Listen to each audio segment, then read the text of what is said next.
ના એકે પગ નાછે પાંખ, ચાલે સરસર લઈ વળાંક, જો ડંખ મારીને કરડે તો ફટ ઝેર ચડે ભઈ સમસમાટ।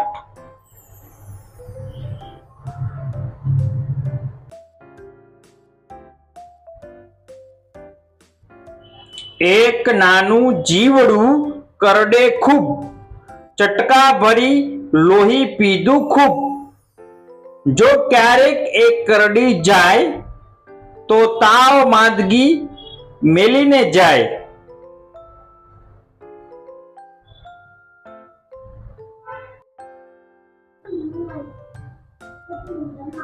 ચોમાસે જબડો ચડકાટ કરે, ચમકીને ધરા પર અજવાસ કરે, આંભે લાંબો લીસોટો કરતી જાય, નભ આખાને ધમ ગજવી જાય।